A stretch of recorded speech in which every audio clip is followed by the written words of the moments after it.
Praise the lord. పరిశుద్ధుడు కృపోన్నతుడైనటువంటి యేసయ్య మహిమ కలిగిన నామమున ఈ రోజున దేవుని వాక్య ధ్యానమునకు ప్రతి ఒక్కరికి మన రక్షకుని పేరట ప్రైజ్ ద లార్డ్. దేవుడు దహించు అగ్ని. ఆ దహించేటువంటి అగ్ని మనల్ని కాల్చివేస్తుందా? మన అపరాధాలను బట్టి నాశనం చేస్తుందా? చేస్తుంది. ఎప్పుడంటే పెడ చెవిని పెట్టి తప్పుల మీద తప్పులు చేసుకుంటా పోయి అసలు దేవుడు అంటే మాకెవరో తెలియదు అని చెప్పే స్థితికి దిగజారితే అప్పుడు దేవుడు ఏం చేస్తాడంటే కాల్చివేస్తాడు. అలాగ కాకుండా మనుష్యుడిని దేవుడు స్వేచ్ఛనిచ్చి బ్రతకమని చెప్పాడు. ఒక రిమోట్ లాగా ఆపరేట్ చేసేటట్లయితే దేవుడు దేవునికి ఇష్టం వచ్చినట్లుగా మనుషుడిని బతికించేటోడు, జీవించమని చెప్పేటోడు. కానీ అట్లా చెప్పలే. దేవుడు కృపామయుడు, దేవుడు వాత్సల్యత కలిగిన దేవుడు. కనుక ఏం చేసిందంటే మనుష్యుడిని స్వేచ్ఛగా తన ఆలోచన ప్రకారంగా జీవించేటట్లు జీవించమని బ్రతికించిండు, ఊపిరి పోసిండు. ఇట్లాగ రిమోట్ లాగా అయితే దేవుడు ఆయనకి ఇష్టమైనట్లుగా మనుషుడిని ఆడించేటోడు. కానీ దేవుడు అట్లాగా శాసించే దేవుడు కాదు. ఈ బతుకుని శాసించే దేవుడు కాదు. ఆయన ఉద్దేశం ఏంటంటే మన ముందు ఆయన జీవమును పెడతాడు. నిర్ణయం తీసుకోవాల్సింది మనమే.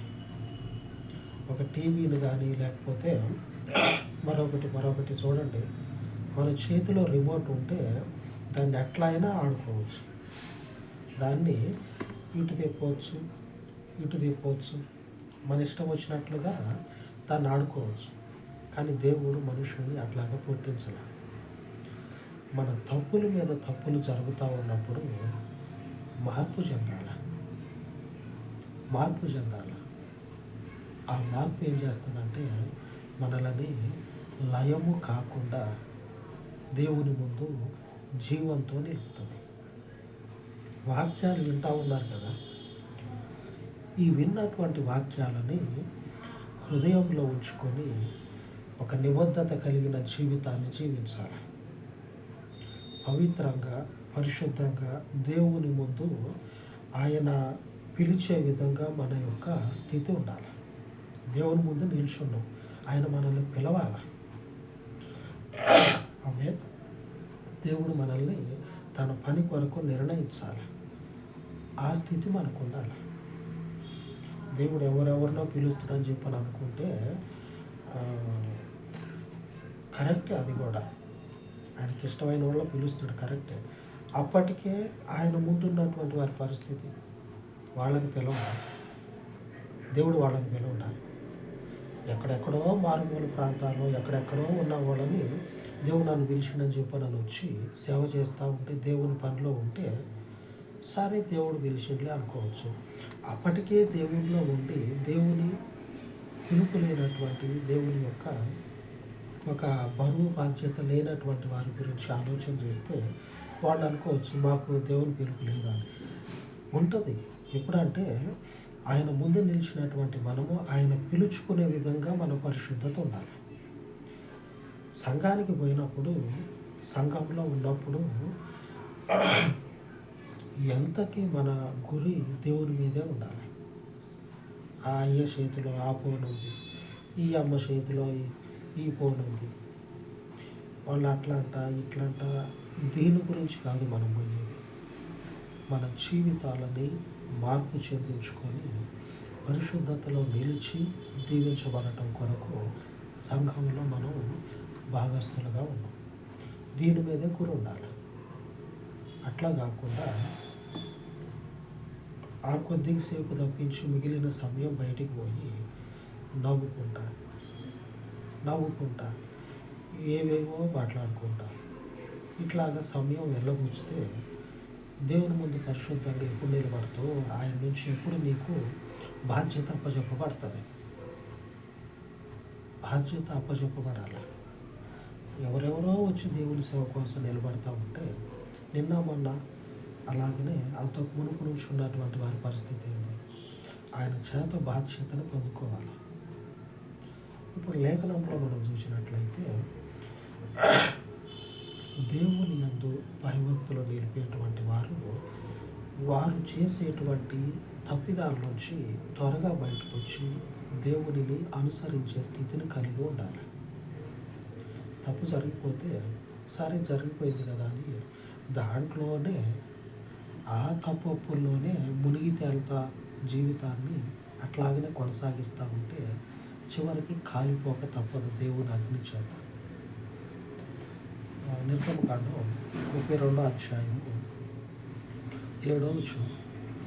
కాగా యెహోవా మోషేతో ఇట్లనెను, నీవు దిగి వెళ్ళుము, ఐగుప్తు దేశం నుండి నీవు రప్పించిన నీ ప్రజలు చెడిపోయారు. దేవుని కొరకు పరిశుద్ధంగా ఉండాలని వచ్చారు. దేవుని ఆశీర్వాదం పొందుకోవాలని ప్రయాణమయ్యారు. దేవుని దీవెన పొందుకోవాలని ప్రయాణమయ్యి ఒక 2 అడుగులు వేసినామో లేదో అప్పుడే చేయరాని పనిలోకి పోయి చేయరానటువంటి తప్పుల్లో పడిపోయి దేవుని అగ్నికి ఎలాగా బలి కావడానికి రెడీగా ఉన్నారో చూడండి. మనము ఒకానొక పరిస్థితిలో నుంచి దేవుని సన్నిధికి వచ్చినాం.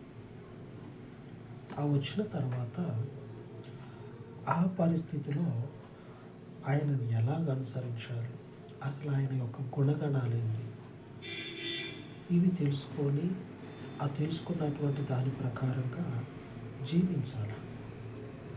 ఎంతకీ సేవకుడు పక్కనే ఉండడు. ఆ లేఖనాలని సేవకుని యొక్క వాక్యాన్ని నమరేసుకుంటూ ఉండాలి.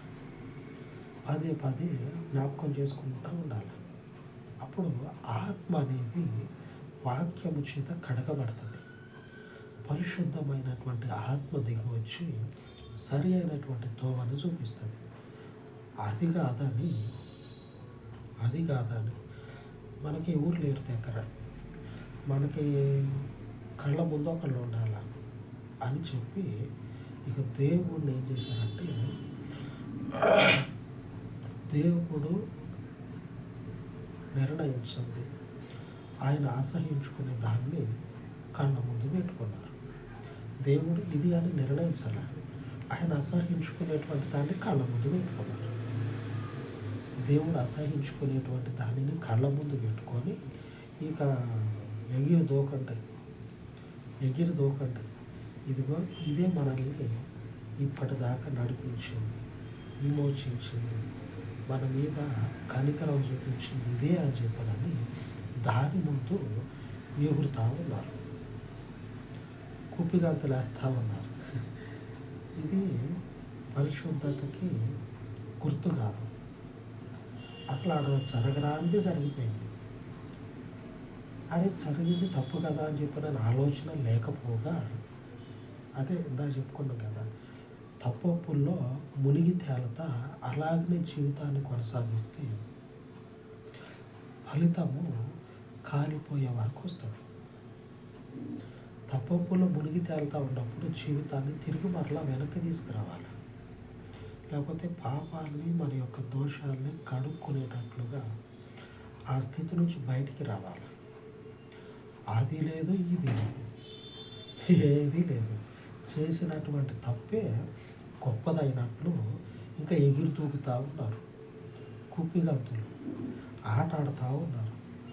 సరి అయినటువంటి పద్ధతి కాదు తెలుసు, కానీ దానినే ఏం చేస్తూ ఉన్నారంటే ఇదే సరి అయిందని చెప్పడని ఎగిరి తూగుతూ ఉంటే దేవుని ప్రచండమైనటువంటి కోపం ఏమంట ఉన్నదో చూడండి. ఈ పరిస్థితులన్నీ మనకు ఎదురుపడకుండా జాగ్రత్త పడాలి. దేవుడు కరుణించే దేవుడు. ఎప్పుడు? 1, 2, 3 ఇట్లాగా 100 సార్లు కాదు. 1, 2, 3, 4, 5 ఇట్లాగా పోతా ఉన్నప్పుడు 3 సార్లు తప్పు చేసినాం, 4 సార్లు తప్పు చేయాలి, వెనక్కి రావాలి. 5వ తప్పుకి అవకాశం ఇవ్వద్దు. 4 నుంచి వెనక్కి రావాలి. మరలా తప్పు చేసినావా, ముందుకు పోయాను, మరలా వెనక్కి రావాలి. ఇట్లాగ ఏం చేస్తూ ఉండాలంటే జీవితము ముందుకు పోయే కొలది మనం వెనక్కి రావడానికి ప్రయత్నం చేయాలి. మన పాపములో నుంచి, తప్పొప్పుల్లో నుంచి వెనక్కి రావడానికి ప్రయత్నం చేయాలి. ఇదే మన జీవితం, ఇదే మన పంత అని చెప్పనని అట్లాగా ముందుకు పోతే నేను వాళ్ళని కాల్ చేస్తా తప్పుకోను అనాల్సినటువంటి మాట దేవుని దగ్గర నుంచి వస్తుంది. అన్నాడు కూడా దేవుడు, నువ్వు పక్క తప్పుగా చంపేస్తా అని చెప్పనని సేవకులతో అంటే సేవకుడు ఇంక ఎక్కడ లేనటువంటి భయంతో దేవుని ముందు నిలబడతాడు. 11వ వచనం, మోషే తన దేవుడైన యెహోవాను బ్రతిమాలుకొని, యెహోవా, నీవు మహాశక్తి వలన, బాహుబలము వలన ఐగుప్తు దేశంలో నుండి రప్పించిన నీ ప్రజల మీద నీ కోపం ఉండనేలా? నీవు ఎంతగా మండిపడితే నీ ప్రజలు ఏం కావాలి? నీవు గొప్పవాడువని, కరుణా సంపన్నుడవని, మా పితరులకు చేసినటువంటి వాగ్దానాన్ని 100 సంవత్సరాల తర్వాత నెరవేరుస్తూ ఉన్నవని వారి హృదయం ఉప్పొంగిపోతూ ఉంది. ఆ పరిస్థితుల్లో నీ కోపం ఎందుకు అని దేవుని ముందు బతిమలాడుకుంటే దేవుడు ఆ కోపం నుంచి వెనక్కి తగ్గుతాడు. దేవుడు తనకున్నటువంటి కోపాన్ని విడిచిపెట్టి వెనక్కి తగ్గుతాడు. మానవ నరుడా, ఏమిరా ఈ మాటలు మాట్లాడట్లా? దేవుడు ఈ మాటలు మాట్లాడట్లా. తన ప్రజలు ఆయన సొంత రూపంలో నిర్మించుకున్నటువంటి ప్రజలు. ఇప్పుడు మన రూపం దేవుంది, ఆ రూపంలో నిర్మించుకున్న ప్రజలు 100 సంవత్సరాల తర్వాత తాను వాగ్దానం చేయబడినటువంటి ప్రజలని వెలుపలికి తెచ్చిన దేవుడు కోపాన్ని తీసేసుకొని వెనక్కి తగ్గాడు. కాలిపోయేటువంటి మనుషుల్ని బట్టి దేవుడు అగ్నితో కాల్చేస్తే బూడిదైపోయేటువంటి మనుషుల్ని బట్టి కోపాన్ని విడిచిపెట్టి వెనక్కి తగ్గాడు. మరి మనకి ఇట్లాంటి వాక్యాలు 100 చెప్పుకున్నా సరే ఆ పాపాన్ని కొనసాగించేటువంటి వాళ్ళు కొనసాగిస్తూనే ఉంటారు, వెనక్కి అయితే తగ్గరు. ఇది ఎంతవాటికి సరి అయింది? పక్కోడి జీవితం కాదు కదా, ఆ పోతే పని వాడి జీవితమే కదా అనుకోవడానికి మన జీవితమే. ఆ నరకం నుంచి సమాధానం లేని స్థితిలో, తినడానికి తిండి లేని పరిస్థితిలో, అయిన వారు కాదనుకున్న పరిస్థితుల్లో దేవుని దగ్గరకు వచ్చి దేహి అని దేవుణ్ణి అర్థించి ఈ స్థితిని పొందుకొని ఇట్లాగనే ముందుకు పోదామా? దేవుడే కోపాన్ని విడిచిపెట్టి వెనక్కి తగ్గాడు. మన పాపాలను విడిచిపెట్టి వెనక్కి తగ్గితే మనమే క్షేమాన్ని పొందుకునేది, దీవించబడేది. ఈ స్థితిని ఒకసారి ఆలోచన చేయండి. ముందుకు పోవద్దు, పోతే జీవితం అల్లకల్లోలం అయిపోతుంది. ఆయన 1, 2 సార్లు క్షమిస్తాడేమో, మహా అయితే 10 సార్లు క్షమిస్తాడేమో. అట్లాగా మనుషుడు నేను ఇంకా ముందుకే పోతా అంటే వదిలిపెట్టడు, క్షమించడు. అన్య జనాంగం చూడండి, వారి జీవితాలన్నీ కూడా ఎటు వెళ్తాయో ఎక్కడ ముగుస్తాయో తెలియదు.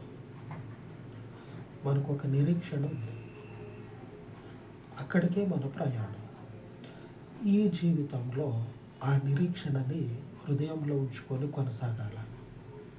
ఇటు పోతనమో తెలియదు అన్నట్లుగా కళ్ళ గంతలు కట్టుకొని పోయినాం అనుకోండి, ఎక్కడో ఒక దగ్గర మునిగిపోక తప్పదు. కాబట్టి ఆయన మనకు చేస్తూ ఉన్న వాగ్దానం ఏంటంటే, ఈ రోజున తన కృపా బాహుళ్యాన్ని బట్టి వారిని కనికరించిన దేవుడు. మనల్ని కనికరిస్తాడు. కనికరించిండు. పోనీలే అని చెప్పినని కరుణించిండు. మనల్ని కూడా కరుణిస్తాడు. 106 అధ్యాయము కీర్తనల గ్రంథము 106 45 వచనం. తన కృపా బాహుళ్యమును బట్టి వారిని కరుణించను. దేవుడు మనల్ని కరుణించే దేవుడు. ఆయన మన పక్షంగా నిలిచి మనకి క్షమాపణ ఇచ్చే దేవుడు. ఆయన మీద ఆనుకుందాం, పాపాలని తొలగించుకొని అలాగ ప్రార్థించుకుందాం.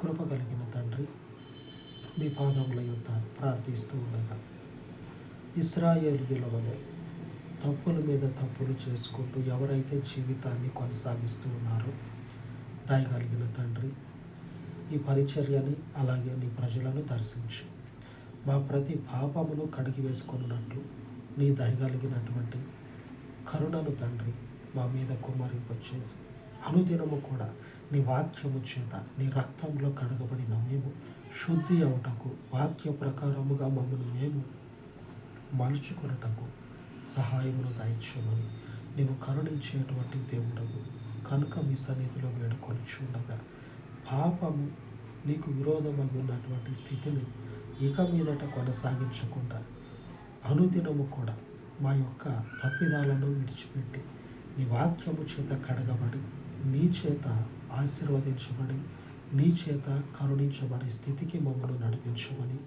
దయగలిగిన తండ్రి, మీ పాదముల యొద్ద ఈ మనవులను యేసుక్రీస్తు ఉన్నతమైన నామమున ప్రార్థించి వేడుకొని చూడాలి తండ్రి. ఆమేన్, ఆమేన్. మన పరిశుద్ధుని కృప మనకు తోడై ఉండి మనలను నడిపించును గాక. ఆమేన్, ఆమేన్.